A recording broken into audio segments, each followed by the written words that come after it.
She let her friend's teen son practice drums in the garage right next to my baby's room. I asked her to move it. She said, "Maybe don't have a kid if you want quiet." I didn't raise my voice. But the next time they practiced, they lost power in the middle of a solo, and she still doesn't know who cut the line. We moved into that duplex in the last week of February. It was cold, the kind of cold that bites your fingers when you're trying to unlock a door. The place wasn't perfect. Cracks in the driveway, old fixtures, walls that needed a fresh coat of paint.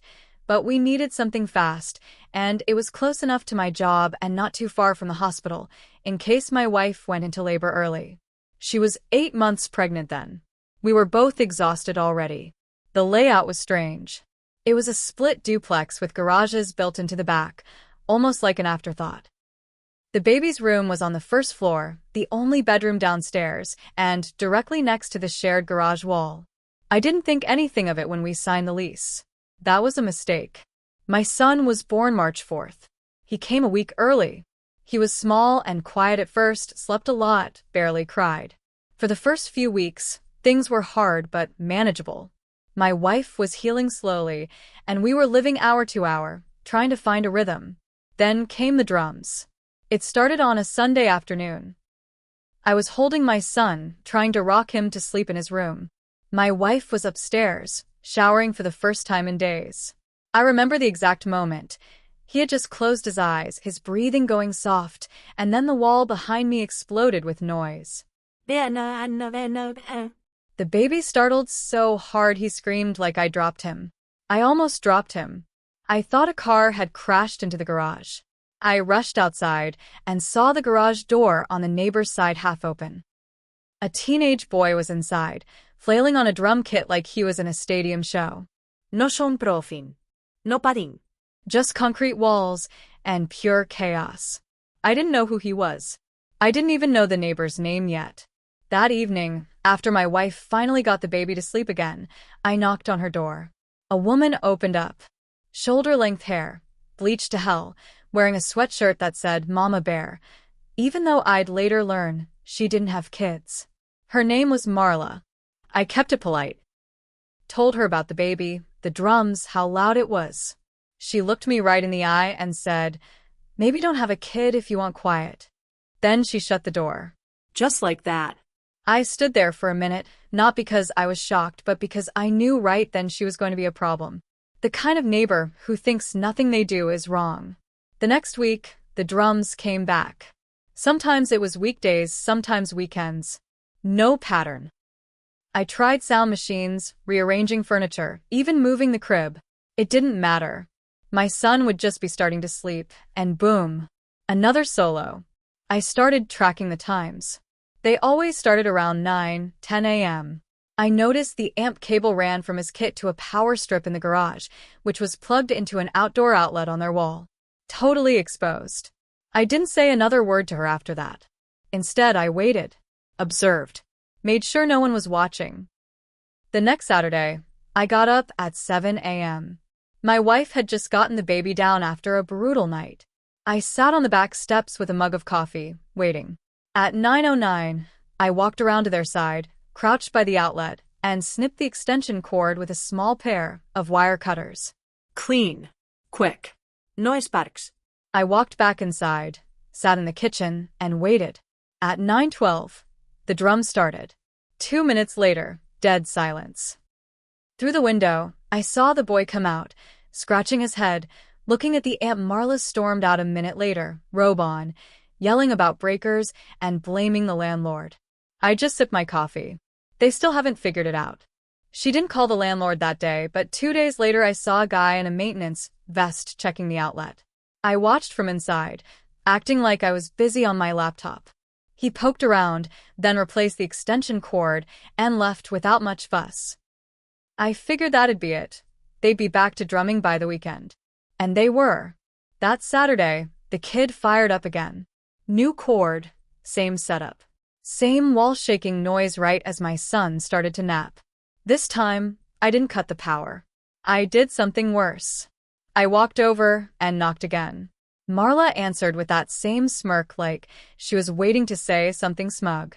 Before she could speak, I said, Just so we're clear, if he keeps playing drums in that garage, I'll call the city. I'll report the noise, and I'll report that power cord you're running out of a residential outlet. It's not up to code. Her face dropped a little, but only for a second. You threatening me? I didn't blink. Just letting you know what I'll do. Your choice. She shut the door without another word. Didn't even say goodbye. I went home, told my wife. She was proud of me, but worried. Said Marla didn't seem like the kind of person who let things go. She was right.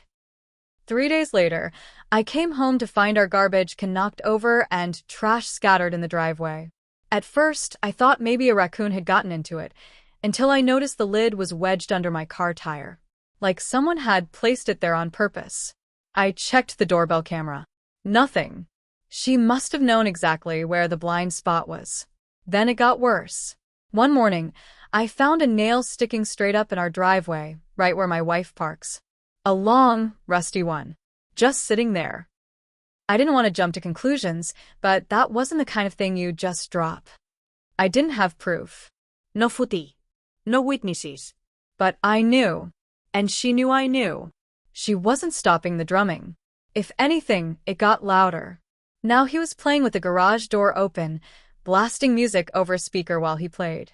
I don't know if she was trying to piss me off or if she just didn't care. So I changed my plan. I printed out a copy of the city's noise ordinance and circled the section on decibel levels and time restrictions. I also highlighted the section about outdoor extension cords being used for long-term power to interior devices. I mailed it. No note. No name. Just the laws. She didn't respond. But a week later, the power cord was gone. Then 2 days after that, I heard it again, this time coming from inside her house. He'd moved the drum kit into her living room. She was doubling down. I didn't react right away. I just sat there at the kitchen table, listening through the wall as the drum started up again, thumping through her living room now, even closer to our unit. My son, who had just started sleeping for longer stretches, woke up screaming.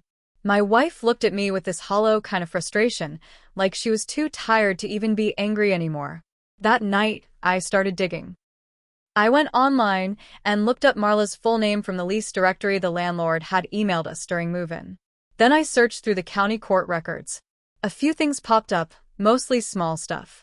One noise complaint from her old address. 2 parking tickets. But one line stood out, a dismissed restraining order from 2 years ago.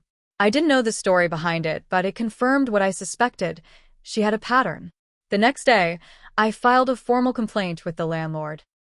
I included dates, times, video clips from my phone, even the city ordinance sheet.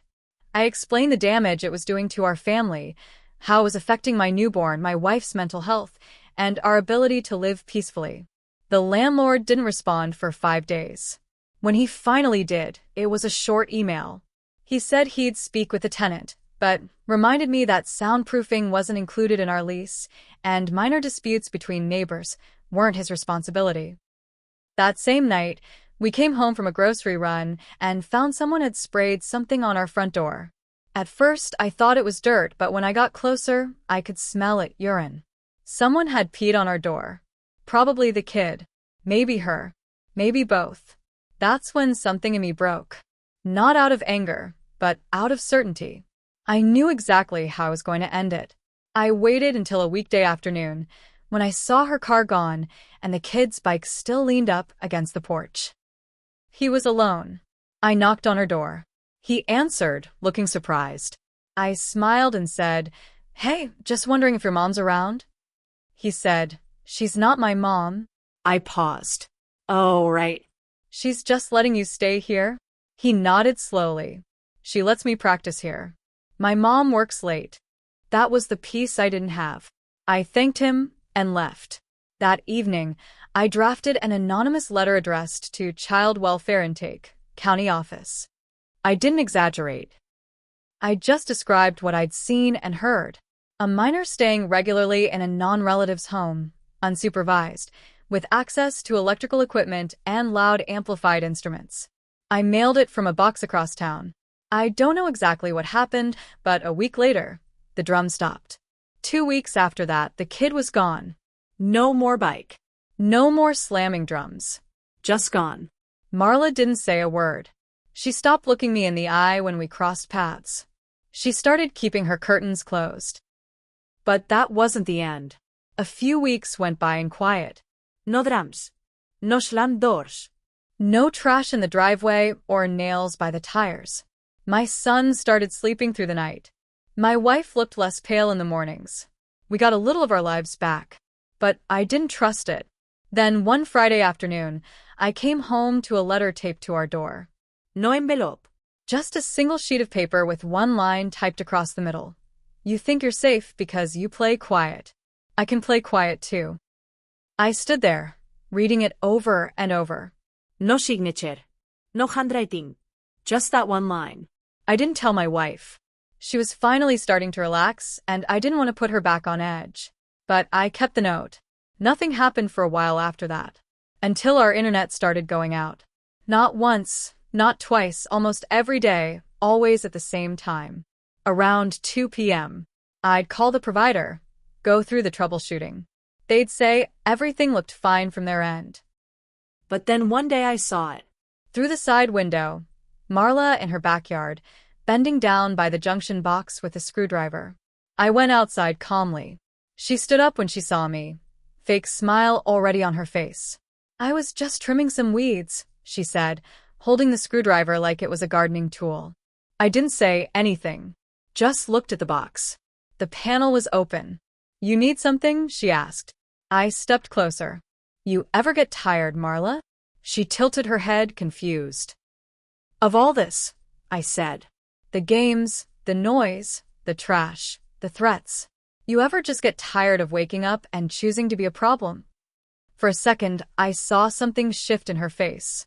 Not guilt, not regret, just surprise. Like no one had ever asked her that before. She didn't answer, just turned and walked inside.